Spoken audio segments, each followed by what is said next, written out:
Hmm. Assalamualaikum warahmatullahi wabarakatuh. Alhamdulillahi rabbil alamin. Wassalatu wassalamu ala ashrafil mursalin.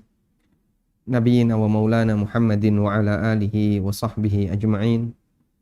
Wa ashhadu an la ilaha illallah wahdahu la syarika lah. Wa ashhadu anna Muhammadan abduhu wa rasuluh. Sallallahu alaihi wa ala alihi wa sahbihi wa sallama tasliman katsira. Thumma amma ba'd. Alhamdulillah, puji syukur kita aturkan kehadirat Allah Azza wa Jalla. Kembali kita melanjutkan pelajaran kita dengan membaca buku Fikih ASN. Pada pertemuan yang terakhir, kita telah sampaikan penjelasan yang mengupas tentang status orang yang mendapatkan keuntungan ketika dia di bagian pengadaan, ya. Dia mendapatkan keuntungan di bagian pengadaan. Dan di negara kita ini termasuk di antara bentuk tipikor, termasuk di antara tindak pidana korupsi. Kita bisa lihat beberapa undang-undang yang terkait dengan itu. Di halaman 208 kami sebutkan, dalam undang-undang di negara kita, memperkaya diri sendiri dengan memanfaatkan proyek negara yang dilakukan oleh bagian pengadaan atau pihak apapun yang terlibat di sana bisa dicerat dengan pasal tipikor. Dalam Undang-Undang Nomor 31 Tahun 99 sebagaimana diubah dengan Undang-Undang Nomor 20 Tahun 2001, pasal 2 ayat 1 berbunyi, setiap orang yang secara sengaja melawan hukum melakukan perbuatan memperkaya diri sendiri atau memperkaya orang lain atau suatu korporasi yang dapat merugikan keuangan negara atau perekonomian negara dipidana penjara dengan penjara seumur hidup atau pidana penjara paling singkat 4 tahun. Dan tentu saja bagian pengadaan yang meminta fee atau gratifikasi atau bagi hasil dan seterusnya untuk sebuah proyek di instansi pemerintah, maka bisa dipastikan itu akan menambah nilai dari proyek tersebut, artinya dinaikkan harganya oleh pihak vendor, sehingga otomatis negara akan mengeluarkan dana yang lebih besar dan sebagian dana itu ternyata masuk ke aparat negara yang mereka terlibat dalam pelaksanaan proyek itu. Kemudian di pasal 3 dinyatakan, setiap orang yang dengan tujuan menguntungkan diri sendiri atau orang lain atau suatu korporasi menyalahgunakan kewenangan, kesempatan, atau sarana yang ada pada dirinya karena jabatan atau kedudukan yang dapat merugikan keuangan negara atau perekonomian negara dipidana dengan pidana penjara seumur hidup atau paling singkat 1 tahun. Kurang lebih sama ya, antara pasal 2 dengan pasal 3, yang intinya adalah menguntungkan diri sendiri atau orang lain, misalnya keluarganya, atau sebuah korporasi, misalnya dia membuat sebuah perusahaan yang itu gabungan dari beberapa kawannya. Kemudian dia salah gunakan kewenangan, dia milih itu dengan maksud nanti biar bisa mendapatkan keuntungan yang lebih, termasuk di antara tindakan yang melanggar hukum. Baik, walhamdulillah sebenarnya di negara kita seperti ini sudah ada aturannya. Namun sekali lagi jamaah, antara aturan dengan praktek penegakannya itu dua hal yang berbeda. Ada hukum dan ada pelaksanaan hukum. Alhamdulillah bisa jadi hukumnya sudah sangat tepat, tapi bisa jadi pelaksanaan hukumnya masih perlu banyak untuk ditertibkan. Kita akan mengaca kepada kebijakan Amirul Mukminin Umar bin Khattab radhiyallahu anhu. Ketika sahabat Umar bin Khattab radhiyallahu anhu menjadi khalifah,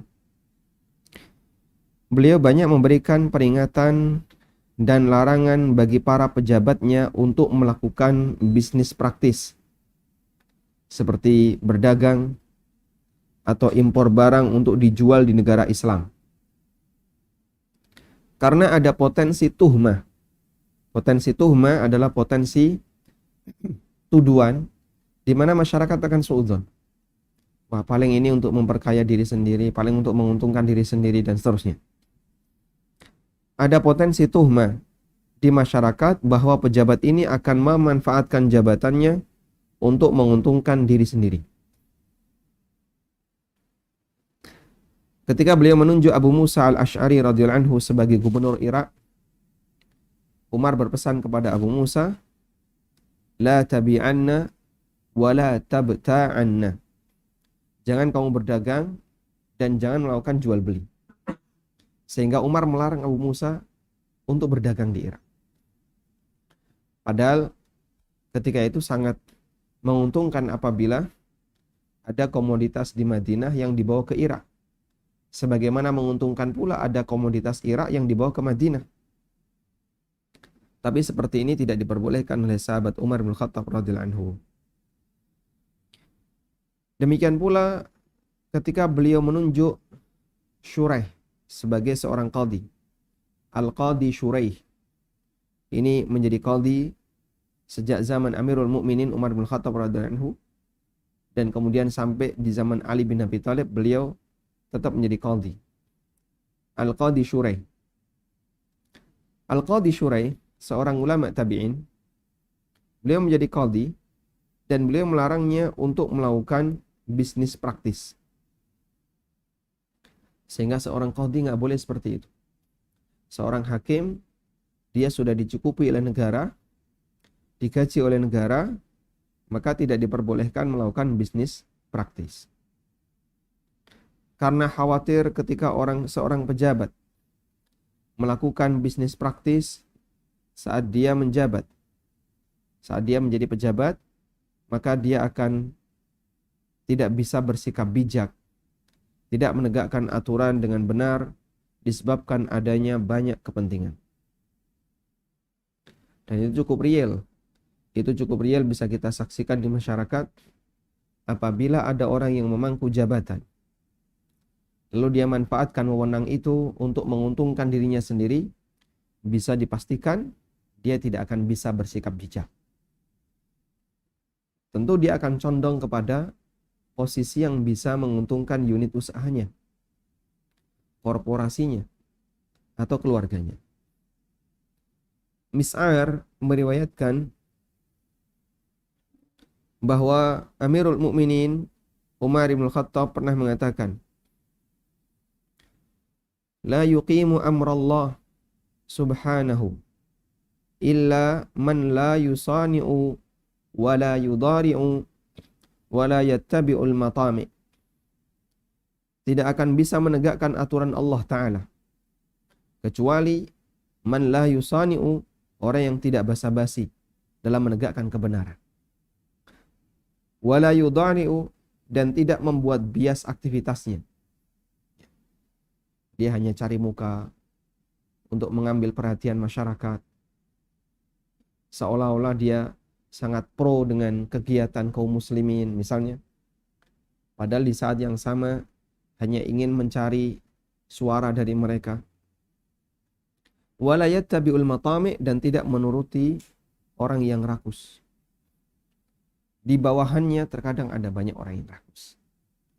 Orang yang rakus itu berharap bisa mendapatkan keuntungan. Lalu dia nebeng dengan pemerintah-pemerintah yang berkuasa. Kemudian dia melakukan kontrak politik. Saya bisa melakukan seperti ini, tapi tolong nanti saya minta ini. Dilakukanlah kontrak politik. Sehingga dia yattabi'ul matami'. Dia menuruti orang yang rakus. Yang rakus karena ingin mengharapkan proposalnya bisa diterima, sehingga jadilah orang yang rakus ini sibuk ngurusi proposal. Menjadi perusahaan proposal. Subhanallah. Betul apa yang dikatakan oleh Umar bin Khattab radhiyallahu anhu, orang seperti ini tidak akan mungkin bisa menegakkan aturan Allah Subhanahu wa taala. Bahkan Amirul Mukminin membuat ketentuan kaidah sebagaimana yang diriwayatkan oleh Sulaiman bin Musa. Kata Umar Ibn Khattab radhiyallahu anhu, "Anna tijaratal amiri fi imaratihi khasaratun." Umar bin Khattab radhiyallahu anhu menulis sebuah surat dan ini menjadi ketetapan. Anna tijaratal amir, bahwa perdagangan yang dilakukan oleh pemerintah fi imaratihi, selama masa jabatannya, khasaratun, adalah kerugian. Ini bisa maknanya doa, bisa juga maknanya ketetapan. Kalau kita pahami sebagai doa, berarti Amirul Mukminin Umar bin Khattab radhiyallahu anhu berdoa agar orang yang berdagang dengan memanfaatkan jabatannya, orang yang melakukan bisnis praktis dengan memanfaatkan jabatannya, beliau berharap kepada Allah semoga itu jadi kerugian. Sehingga di situ ada dua makna. Bisa maknanya adalah doa. Kalau kita maknai doa, berarti ini harapan. Orang yang berdagang, orang yang melakukan bisnis praktis di masa jabatannya dengan memanfaatkan wewenang yang dia miliki, semoga menjadi sumber kerugian bagi kehidupannya. Bisa juga maknanya adalah ketetapan. Maknanya adalah ketetapan. Bentuknya gimana? Amirul Mukminin menetapkan boleh bagi pejabat untuk melakukan bisnis real, tapi dengan syarat dia harus rugi. Boleh bagi pejabat melakukan bisnis di masa jabatannya,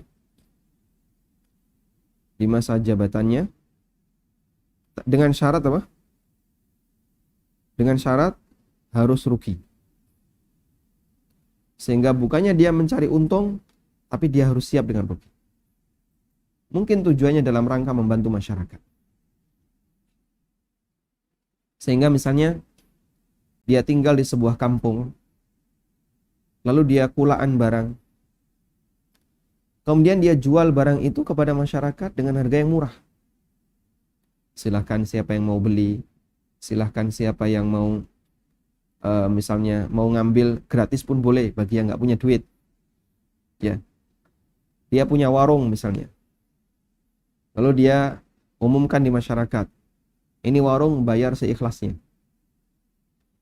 Sehingga dia pejabat, punya restoran, punya warung, tapi diniatkan dalam rangka untuk membantu masyarakat.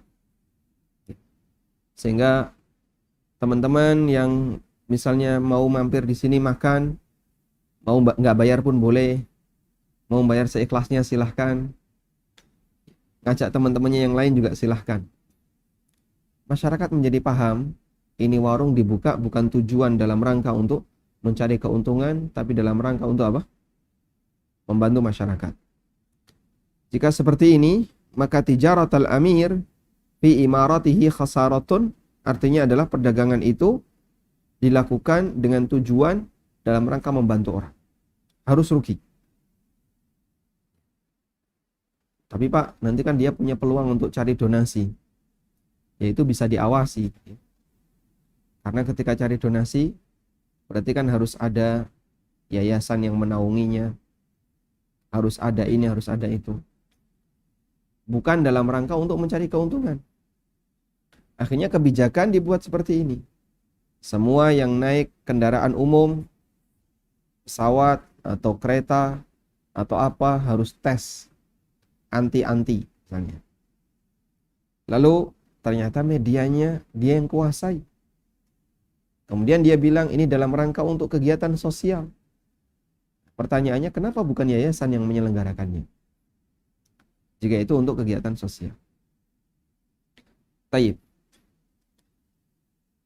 Kita bisa mengaca seperti ini dari kebijakan Umar Ibn Khattab radhiyallahu anhu pada saat beliau menjadi khalifah, hal seperti ini dirapikan karena wilayah kaum muslimin sudah semakin luas, potensi adanya orang-orang yang dia punya kepentingan untuk masuk ke pemerintahan sangat besar, maka oleh Umar radhiyallahu anhu mereka dibatasi dengan aneka aturan. Orang soleh di masa beliau sangat banyak dan melimpah. Karena orang soleh di masa sahabat jumlahnya sangat banyak. Nah, pada saat Islam menyebar ke daerah Irak, ke daerah Syam, ke daerah Yaman, banyak orang musyrikin yang baru masuk Islam. Dan orang baru ini bisa jadi dia belum punya keimanan yang seperti imannya sahabat. Betul, mereka bisa jadi hidup di zaman tabi'in, tapi kadang ada hawa nafsu yang lebih dominan pada dirinya.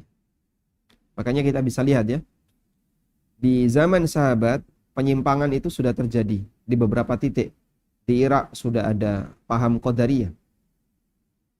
Ma'bad al-Juhani yang berada di Irak, dia punya pemahaman Qadariyah, mengingkari takdir. Dan mereka atau dia punya keyakinan al-amru unufun. Yang terjadi di alam ini sifatnya tiba-tiba. Allah tidak menciptakan secara bertahap. Dia mengingkari takdir dan dikafirkan oleh Ibnu Umar radhiyallahu anhu. Sudah ada paham mengagungkan Ali bin Abi Thalib. Bahkan sampai meyakini Ali sebagai Tuhan. Sehingga mereka menyembah Ali. Lalu mereka semuanya dihukum oleh Ali bin Abi Thalib, dihukum mati.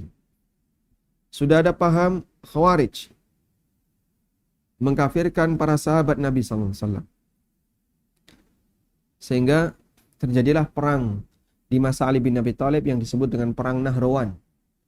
Antara Khawarij, antara pasukan kaum muslimin ahlu sunnah, yang di tengah mereka banyak sahabat, dengan kelompok Khawarij, dan mereka semuanya dihabisi oleh Ali bin Abi Thalib.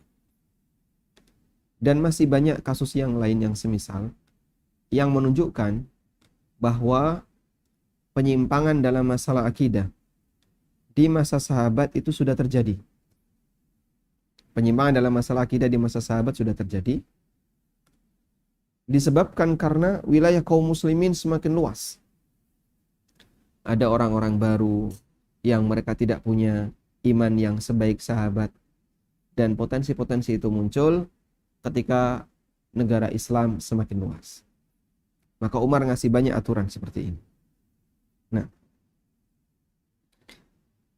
semua orang mengakui sosok Umar Ibn Khattab radhiyallahu anhu adalah pemimpin yang ideal. Dan tidak ada yang mengingkarinya kecuali dua orang. Pertama, non-muslim, tapi kita tidak anggap.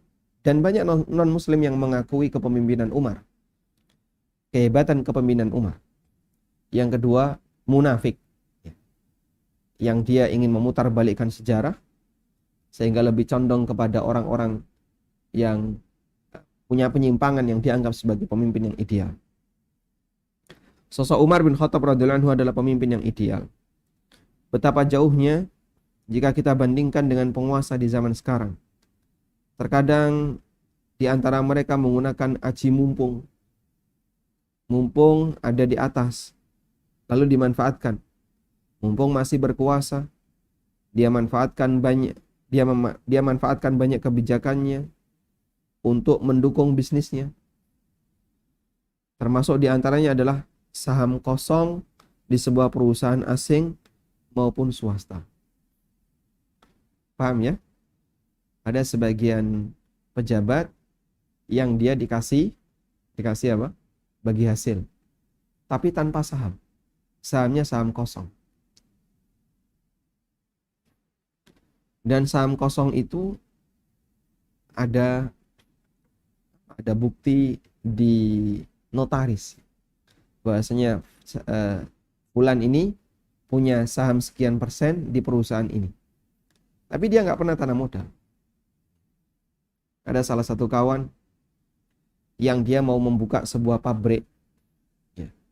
Kemudian dia ikuti jalur perizinan sesuai dengan prosedur yang berlaku.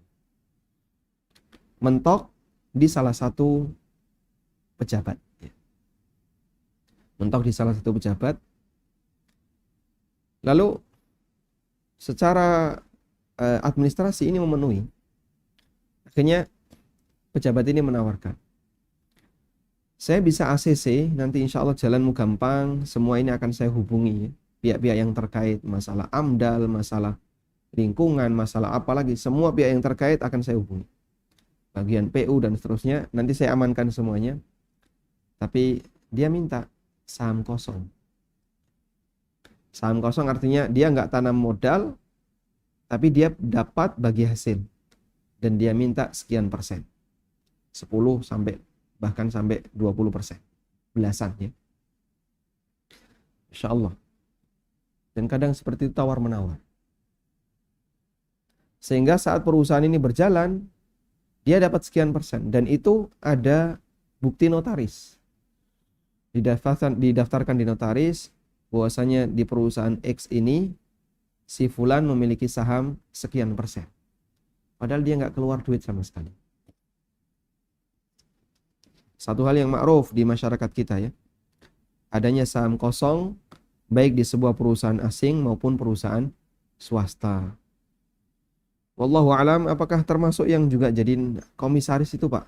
Wallahu alam, saya tidak tahu ya.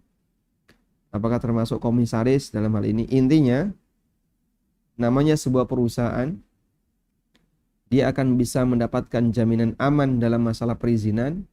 Salah satu faktornya adalah ada backing ya, didukung oleh beberapa pejabat atau orang yang punya posisi sehingga perizinannya menjadi mudah. Semoga kisah Umar menambah pencerahan bagi kita untuk membangun sistem pemerintahan dan sosok pemimpin masyarakat yang lebih baik. Sehingga kita berharap kalaupun ini hanya sejarah, tidak hanya sebatas jadi dongeng, tidak hanya sebatas jadi cerita, tapi kita bisa meniru yang bagian baik yang ada di dalamnya. Wallahu a'lam, wa sallallahu ala nabiyyina Muhammadin wa ala alihi wa sahbihi wasallam. Insyaallah di pertemuan berikutnya kita akan bahas tentang satu tema tentang fasilitas kantor untuk pribadi. Seperti kendaraan plat merah atau fasilitas kantor yang lainnya yang itu digunakan untuk kepentingan pribadi. Wallahu a'lam. Wassallallahu ala nabiyyina Muhammadin wa ala alihi wa sahbihi wasallam.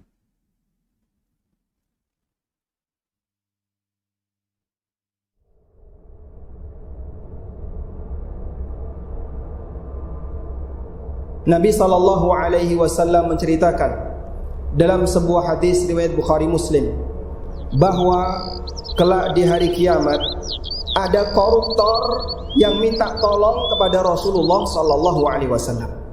Hadis ini berbicara tentang koruptor. Koruptor ini membawa harta korupsinya. Dia gendong harta itu, dilihat oleh Nabi sallallahu alaihi wasallam. Abu Hurairah bercerita, qama fina Rasulullah sallallahu alaihi wasallam dzata yaumin fadzakara al-ghuluna. Suatu ketika Nabi sallallahu alaihi wasallam berkhutbah di hadapan kami. Lalu beliau menyinggung masalah korupsi. Fa'azzamahu wa 'azzama amrahu. Beliau anggap serius masalah itu. Tsumma qala, lalu beliau bersabda, la ulfiyanna ahadakum yaji'u yaumal qiyamati ala raqabatihi ba'irun lahu rugha. Jangan sampai kelak di hari kiamat aku melihat kalian gendong onta kemudian mengeluarkan suara onta, sehingga onta itu sambil mengeluarkan mengeluarkan suara onta mengeluh. Yaqulu, kemudian orang ini mengatakan, ya Rasulullah aghithni, ya Rasulullah tolonglah aku. Koruptor ini minta tolong kepada Nabi SAW. Artinya mereka saling melihat. Nabi SAW melihat orang ini, dan koruptor ini juga melihat Rasulullah SAW. Lalu dia minta tolong kepada Nabi SAW. Sebagian orang ada yang punya prinsip, tenang saja, kalau kau umat Muhammad nanti kau dapat syafaat dari beliau, meskipun kau bermaksiat. Kata siapa? Orang ini dosa, si pendosa ini bawa maksiatnya di hari kiamat, minta tolong, minta syafaat kepada Nabi sallallahu alaihi wasallam. Lalu apa yang beliau katakan? Fa'aqul, aku sampaikan kepadanya, la amliku laka syai'an qad ablagtuka. Aku enggak bisa menolongmu sepeser pun. Aku telah sampaikan kepadamu bahwasanya seperti ini hal. Ikuti kajian bedah buku fikih ASN dan karyawan setiap pagi pukul 5:15 waktu Indonesia Barat. Hanya di ANB Channel. Alhamdulillahirrabbilalamin. Selanjutnya kami persilahkan bagi Anda yang mau bergabung. Baik, silahkan. Silahkan. Assalamualaikum. Waalaikumsalam warahmatullahi. Alhamdulillah, kita akan bertanya terkait ini apa namanya untuk pembuatan SIM.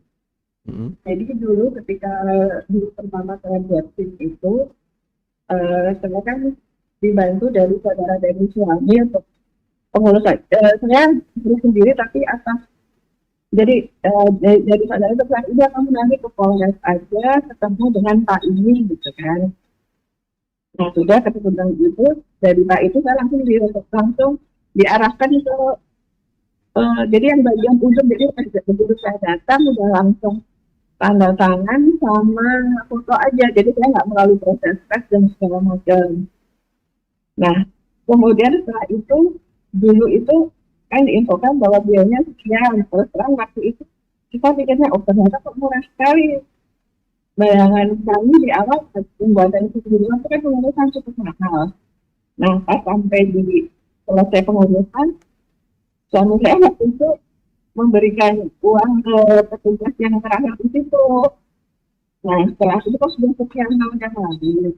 Nah untuk bertobat hal-hal seperti itu, apakah kita cukup bertobat saja atau apa ya, atau harus mengulangi pembuatan atau bagaimana? Karena saya sekarang itu pembuatan SIM baru itu sangat sulit sekali untuk bisa ini, karena teman saya sendiri ngalamin ujian berkali-kali belum bisa.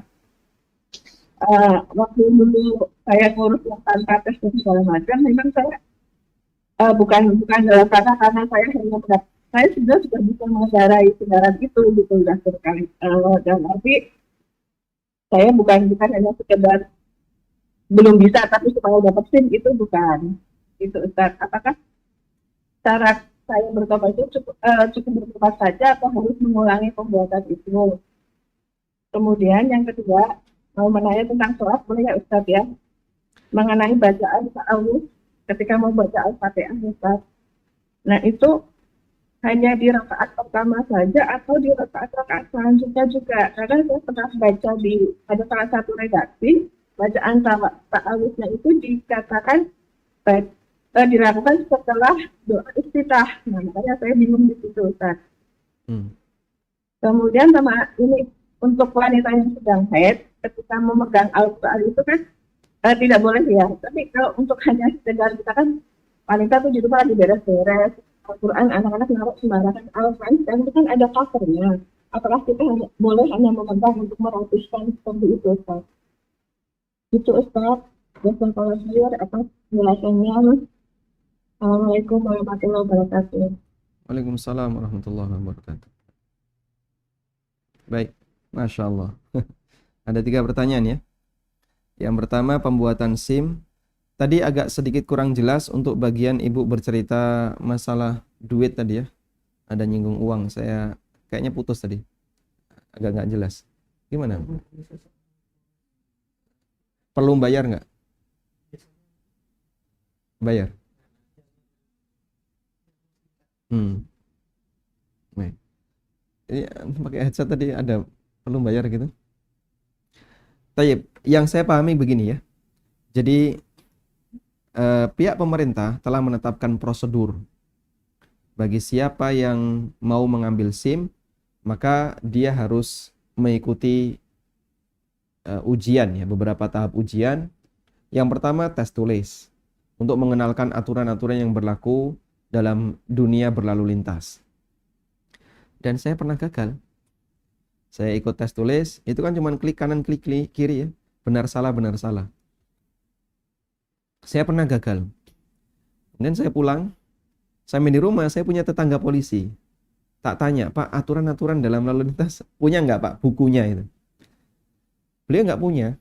Lalu beliau carikan, kemudian saya dikasih fotokopian. Sebuah fotokopian tanda-tanda lalu lintas. Wah, kalau tanda-tanda gini sih insya Allah saya sudah bisa. Itu diambil dari RPUL ya. Apa biasanya itu? Rangkuman pengetahuan umum. Yang dulu banyak dijual itu kan. Beliau gunakan itu. Ya pokoknya pelajari ini aja. Ya terus saya perhatikan beberapa titik tertentu. Oh, salah saya ada di sini. Ya, salah saya ada di sini. Akhirnya alhamdulillah tes tulis yang kedua berhasil. Kemudian ujian praktek. Ujian praktek, Masya Allah, ini berkali-kali saya gagal. Kurang lebih 5 kali bolak-balik ke Polres, karena KTP saya Klaten. 5 kali saya bolak-balik ke Polres Klaten untuk bisa mendapatkan sebuah SIM. Dan semuanya melalui tes, walhamdulillah. Saya berprinsip pokoknya harus sesuai prosedur. Walhamdulillah juga dapat banyak pelajaran. Karena polisi yang ngetes, dia juga ngasih tahu teori belok, ya, teori mundur, teori saat berhenti di tanjakan, dan seterusnya. Sehingga jadi bahan ilmu bagi saya ketika saya menghadapi situasi seperti itu. Kemudian, boleh nggak misalnya pihak penguji itu membuat kebijakan? Saya lihat kamu sudah pinter nyetir misalnya. Ya sudah, saya buatkan kamu surat izin mengemudi. Dengan melihat pengalaman dia yang sudah lama mengemudi, sudah lama nyetir. Insya Allah, itu kebijakan yang kembali kepada beliau yang berhak untuk menentukannya. Tapi kebijakan ini 0% dari pelanggaran. Tidak boleh ada unsur pelanggaran. Contohnya apa Pak? Pakai sogok. Kalau kamu mau, ya bisa saya bantu. Tapi ya tolong jangan cerita ke siapapun. Nanti jangan diangkat ke media. Nah terus caranya gimana? Ya cukup bayar sekian saja. 200.000 atau 300.000. Normalnya dulu saya SIM A itu 150 kan enggak salah. Saya cuma bayar 150 untuk berkali-kali tes. Saya merasa ini untuk biaya pengujian saja, saya kira 150 itu kurang. Andai kan boleh bayar lebih, saya bayar lebih. Cuman kan enggak ada ya. Sistem seperti itu enggak diterima. Normalnya bayar 150 misalnya, tapi Anda diminta untuk membayar 300. Berarti kita bisa pastikan selisih itu masuk ke kantong pribadi. Karena yang resmi biaya sekian. Biaya yang enggak resmi itu masuk ke kantong pribadi. Kalau seperti ini masuk riswah. Anda diluluskan, dikasih surat izin, tapi dengan cara sogok. Namun kalau misalnya pihak penguji melihat Anda sudah mahir mengemudi, sudah punya keahlian maju mundur, parkir di tanjakan, ya. Berdasarkan misalnya cerita dari orang lain. Loh kan ibu tetangga saya sudah sering melihat ibu seperti ini, bahkan pernah nyupiri anaknya misalnya, atau polisi ini sudah kenal banget kalau ibu bisa. Kemudian penguji membuat kebijakan SIM terbit tanpa harus tes lapangan. Insya Allah tidak masalah. Karena tidak ada unsur yang haram di situ. Sebagaimana seorang guru bisa memberikan ijazah kepada muridnya, meskipun dia tidak melalui tahapan belajar yang lebih lama. Baru setahun, akselerasi langsung kelas 3. Kemudian terbit ijazah. Kemampuan dia menyamai rekan-rekannya yang ada di kelas 3. Padahal dia baru kelas 1 misalnya. Sah-sah saja. Karena di sini berbicara masalah kemampuan, bukan bicara masalah usia. Sebab ketika ujian itu dia mampu untuk memberikan jawaban dengan benar, sah bagi dia untuk mendapatkan surat izin. Itu yang saya pahami ya. Sehingga dalam masalah kebijakan diperbolehkan bagi sebagian orang yang dia punya wewenang untuk membuat kebijakan tertentu meskipun tidak sesuai dengan prosedur, tapi pertama, beliau tahu bahwasanya ini atas pertimbangan yang bersangkutan sudah punya kemampuan. Yang kedua, tidak ada unsur haram di sana. Tidak ada unsur haram, tidak ada sogok, tidak ada nepotisme, dan seterusnya. Wallahu a'lam. Yang kedua, kita bicara masalah ta'awud. Apakah perlu di setiap rakaat untuk membaca ta'awud? Ataukah cukup di rakaat pertama saja? Di sini saya bukakan buku tafsir salat. Di halaman 84 kita bahas tentang apakah ta'awud dibaca di setiap rakaat. Kita menuju halaman 84.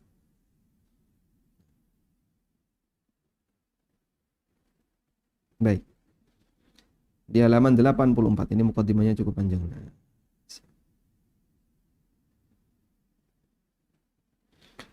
Apakah ta'awud dibaca di setiap rakaat? Ulama berbeda pendapat dalam masalah ini. Pendapat pertama mengatakan isti'adzah hanya dilakukan di rakaat pertama dan bukan di setiap rakaat. Ini pendapat jumhur ulama. Yang kedua, ta'awud dibaca di setiap rakaat. Ini merupakan pendapat Hasan al-Basri, Atha bin Abi Rabah, Ibrahim an-Nakhai, dan pendapat dalam mazhab Syafi'iyah. Sebagaimana keterangan yang dikutip dari kitab I'anatut Talibin, salah satu referensi mazhab Syafi'iyah. Dalam firman Allah di surat An-Nahl ayat 98, Allah Ta'ala berfirman, فَإِذَا قَرَأْتَ الْقُرْآنَ فَاسْتَعِذْ بِاللَّهِ مِنَ الشَّيْطَانِ الرَّجِيمِ. Apabila kamu hendak membaca Al-Quran, maka bacalah a'udzu billahi minasyaitonir rajim. Di situ Allah perintahkan untuk membaca ta'awud setiap kali hendak membaca Al-Quran. Coba kita buka An-Nahl ayat 98. Di surat An-Nahl ayat 98, Allah Subhanahu wa taala memerintahkan agar orang yang membaca Al-Quran dia membaca ta'awud. Allah berfirman, فَإِذَا قَرَأْتَ الْقُرْآنِ فَاسْتَعِذْ بِاللَّهِ مِنَ الشَّيْطَانِ الرَّجِيمِ. Kalau kamu membaca Al-Quran, mintalah perlindungan kepada Allah dari godaan setan yang terkutuk. Sehingga dalam ayat ini kita mengambil kesimpulan Allah perintahkan untuk membaca ta'awud setiap kali hendak membaca Al-Quran. Dan dalam setiap rakaat salat kita membaca Al-Quran, yaitu Al-Fatihah. Sudah? Di rakaat yang pertama kita baca ta'awud, lalu kita baca Fatihah dan surat. Kemudian kita ruku, i'tidal, sujud, duduk di antara dua sujud, sujud lagi, terus berdiri. Sehingga terputus antara berdiri rakaat satu dengan berdiri rakaat yang kedua. Begini ya. Kita terputus dengan kegiatan yang lain. Nah, bacaan Al-Quran di rakaat yang kedua terputus dengan bacaan Quran di rakaat yang pertama. Sudah? Lalu apakah ta'awudnya diulang? Menurut pendapat jumhur nggak perlu, karena ini masih dianggap satu kesatuan. Meskipun terputus dengan banyak kegiatan. Tapi menurut pendapat Syafi'iyah, ini perlu diulang. Sehingga karena perlu diulang, maka ta'awudnya dibaca di setiap rakaat. Karena kita juga membaca Al-Quran di setiap rakaat. Sehingga ini menunjukkan bahwasanya bacaan ta'awud dianjurkan untuk dibaca setiap rakaat. Walhamdulillah. Selanjutnya, terkait memegang Al-Quran saat haid. Memang jumhur ulama berpendapat memegang Al-Quran saat haid hukumnya terlarang. Ini dilarang menurut pendapat jumhur. Jumhur melarang memegang Al-Quran saat haid. Lalu, memegang Al-Quran, bagaimana jika ada sampulnya? Ya, semua Al-Quran kalau di tempat kita hampir semuanya ada sampul ya. Mungkin kalau di masa silam ada orang yang memegang Quran tanpa sampul. Karena efisiensi kertas sehingga langsung isinya Quran di halaman pertama. Kita kan enggak ya, sampul tebal dulu, lalu ada tanda tashih ya, pentashih.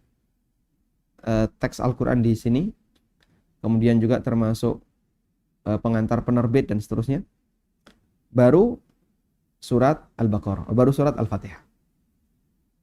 Sehingga antara Al-Quran dengan sampul selisih beberapa halaman. Nah, bagaimana kalau pegang sampul?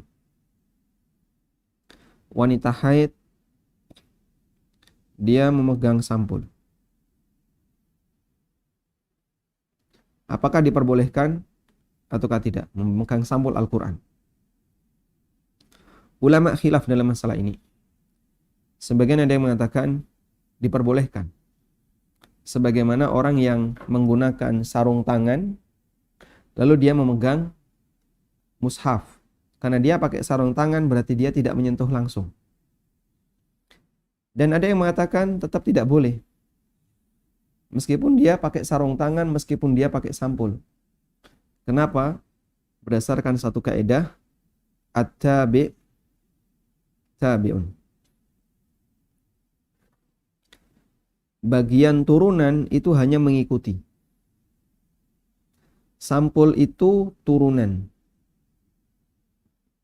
Turunan untuk bagian isi. Begini ya. Sampul adalah turunan untuk bagian isi. Sehingga karena dia turunan sifatnya mengikuti, maka memegang turunan sama dengan megang isi. Isinya apa? Teks Al-Quran. Terus sampulnya tidak ada teks Qurannya. Maka saat megang sampul, karena dia hanya sifatnya turunan, statusnya sama sebagaimana pegang isi. Sehingga tetap dilarang. Ya, tetap tidak diperbolehkan. Sebagaimana pula ketika orang mengenakan sarung tangan, megang dengan menggunakan sarung tangan dengan megang asli, bedanya apa? Ya, sama saja. Karena sarung tangan ini tabi bagi tangan, ngikuti bagi turunan bagi tangan. Sehingga pegang asli dengan pegang sarung tangan sama saja. Makanya kalau misalnya ya, ada akhwat ya, pakai sarung tangan. Ikhwannya pakai sarung tangan. Salaman boleh enggak? Akhwat pakai sarung tangan, ikhwan pakai sarung tangan. Salaman boleh enggak? Boleh atau tidak? Boleh ya. Saudaranya? Nah, kalau saudaranya boleh ya. Yang bukan mahram enggak boleh. Loh kenapa? Kan sudah pakai sarung tangan. Meskipun pakai sarung tangan, tetap saja statusnya sama seperti memegang. Karena dia sifatnya mengikuti. Sebagaimana ketika ada orang yang megang jilbab orang lain. Ya, ditepuk. Atau misalnya ada ibu-ibu yang nepuk baju lelaki yang bukan mahram. Bang, parkir. Dia nepuk bajunya. Atau nepuk rompi parkir yang berwarna terang gitu ya. Bang, parkir. Ya ini terhitung sebagai bersentuhan meskipun bukan kulit dengan kulit. Karena yang namanya baju itu mengikuti fisik. Wattabi utabi. Dan apa yang mengikuti, apa yang menjadi turunan itu sifatnya hanya mengikuti. Sehingga megang baju ya sama sebagaimana megang badannya. Meskipun itu tidak langsung bersentuhan dengan kulit. Ke depan, misalnya ibu-ibu. Pak Ustadz, plek-plek, Pak Ustadz. Masya Allah. Ini tanya sama Ustadznya sambil ditepuk-tepuk Ustadznya. Ya enggak boleh ya. Ada aturannya. Wallahu a'lam. Karena itu yang saya pahami dari sini, ya pegang sampul pun tidak diperbolehkan. Sebagai solusi begini ya. Sebagai solusi. Jadi ada dua hal yang perlu kita bedakan. Ini kitab ya. Al-Quran. Yang kedua, kitab tafsir. Kitab tafsir itu bukan Quran. Tapi itu kitab tafsir. Makanya para ulama menghukumi wanita haid yang memegang kitab tafsir boleh. Karena itu bukan Al-Quran. Itu kitab tafsir yang berisi Al-Quran. Di dalamnya ada Al-Quran. Buku yang ditulis oleh para ulama atau buku yang kita terbitkan, misalnya fikih ASN. Di dalamnya ada nggak Quran? Ada. Ada Qurannya. Boleh nggak wanita haid memegang buku fikih ASN? Nah boleh. Kenapa? Ada Qurannya. Ya nggak seperti itu. Boleh ya. Kenapa? Karena ini bukan Al-Quran. Ini buku fikih ASN. Dan di dalamnya ada beberapa ayat Al-Quran. Atau Anda memegang buku Hisnul Muslim. Di dalamnya ada beberapa doa yang itu dari Al-Quran. Atau Anda memegang buku para asatidzah yang lainnya. Di dalamnya ada penjelasan tentang ayat Al-Quran. Tapi itu bukan Quran. Yang seperti ini boleh dipegang. Baik. Kalau bentuknya kitab tafsir, boleh. Sehingga Anda membaca kitab tafsir tapi yang dibaca teks Qurannya saja. Seperti tafsir Syekh Sa'di ya. Itu kan kalau satu muka seperti satu halaman seperti ini, Qurannya ditaruh di ujung. Nah, kecil kayak gini. Kanan kirinya ini tafsir. Ini tafsir. Dan ini teks Quran. Nah, seperti ini ketika dipegang tidak terhitung sebagai memegang Al-Quran. Wallahu a'lam.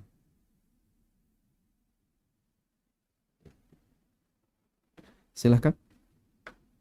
Assalamualaikum. Waalaikumsalam warahmatullahi. Tafadhal. Mohon maaf anak mendapatkan buku tafsir sifat salat yang menghubungi Ustaz. Bagaimana Bapak?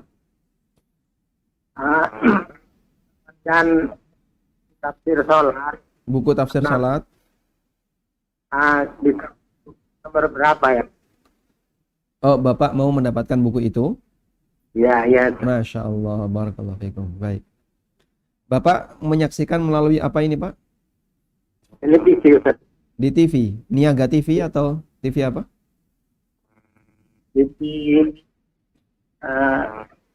Baik. TV. Baik, di situ ada nomor telepon, Pak, yang berjalan. Ada nomor telepon yang berjalan, mungkin minta putranya untuk mencatat nomor telepon itu. Silakan Bapak hubungi nomor telepon itu. Atau nanti bisa WA ke nomor ini, Pak. Wallahu a'lam. Silakan. Ada yang mau disampaikan, Bapak? Nomor aktif. Teraktif. Ustaz ya? Iya, bisa. Ada yang mau disampaikan selain itu, Bapak? Bagaimana kita kan kalau nggak berani untuk atau praktekkan upaya. Mohon maaf, bisa diulang, Pak? Putus. Bagaimana kalau Peragaan yang memesan karena tidak berwudu dengan tidak berwudu?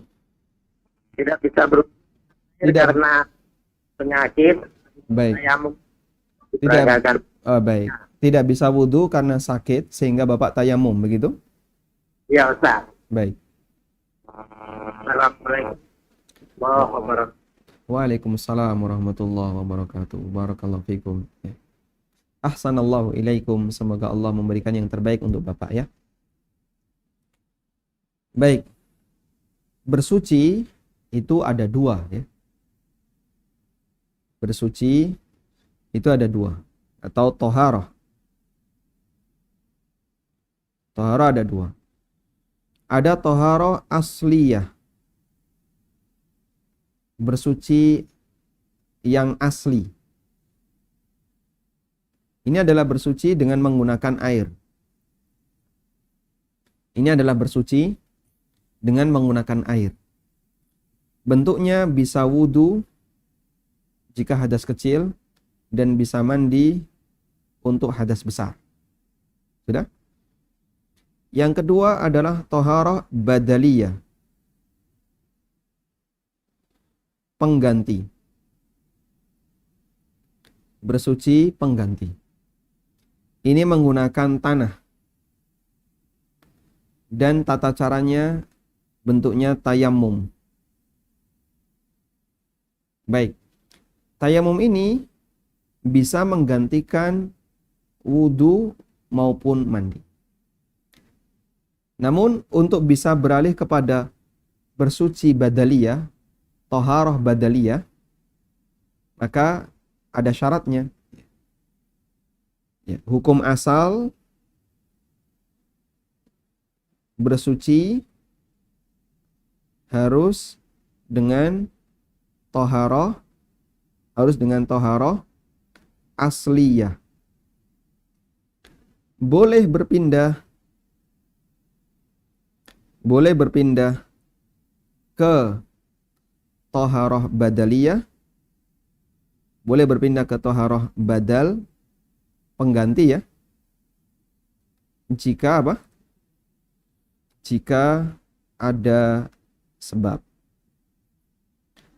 Apa sebabnya? Sebabnya ada dua yang dijelaskan oleh Allah dalam Al-Quran.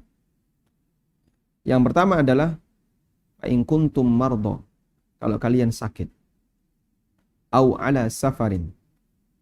Yang kedua, ketika kalian safar walam tajidu ma'an, dan tidak menjumpai air. Sehingga sebabnya ada dua. Pertama sakit,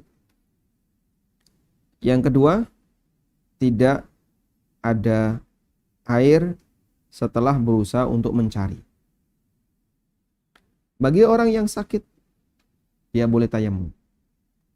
Karena kalau dia pakai air wudu, mungkin dia akan semakin parah sakitnya. Atau sangat kesulitan untuk bisa wudu, maka dia boleh untuk tayamum. Bagi orang yang tidak dapat air padahal dia sudah mencari, dia boleh tayamum. Sehingga insya Allah kalau Bapak sakit mau tayamum, silahkan. Wallahu a'lam.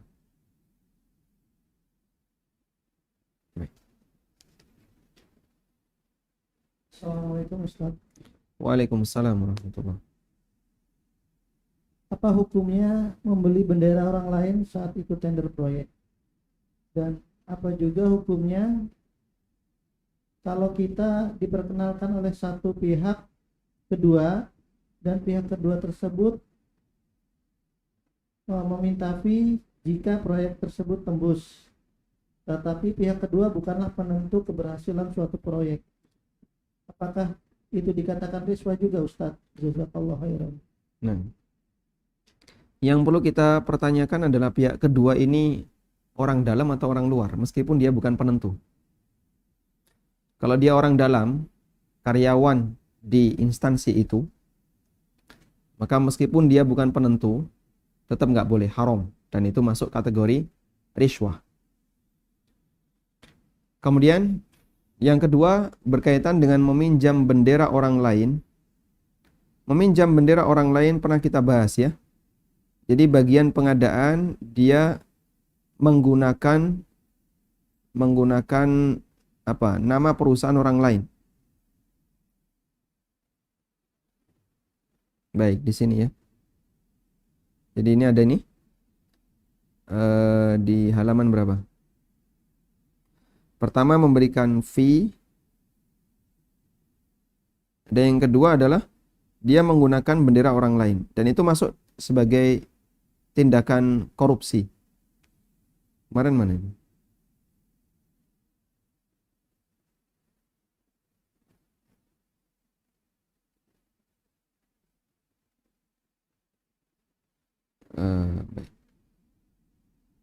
Baik, kemarin sudah kita bahas ya.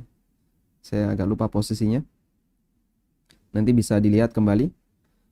Bahwa termasuk di antara pelanggaran yang terjadi di bagian pengadaan adalah dia meminjam bendera orang lain. Dan di negara kita itu sudah dilarang. Bahkan termasuk di antara bentuk tipikor. Karena itu secara hukum negara ini nggak boleh. Dan dalam syariat kita ini penipuan. Ini penipuan. Bendera orang lain yang dipakai. Padahal yang ngelola bukan dia, tapi orang dalam. Dan ini hukumnya dilarang. Wallahu a'lam. Baik, demikian yang bisa kita bahas. Semoga apa yang kita sampaikan ini bermanfaat. Dan semoga Allah Subhanahu wa taala memberikan kita limpahan hidayah agar selalu bisa istiqomah di atas jalan kebenaran. Amin. Wassallallahu ala nabiyyina Muhammadin wa ala alihi wa sahbihi wa sallam. Wa akhiru da'wana anilhamdulillahi rabbil alamin. Subhanakallahumma wa bihamdika asyhadu an la ilaha illa anta astaghfiruka wa atubu ilaik. Wassalamualaikum warahmatullahi wabarakatuh.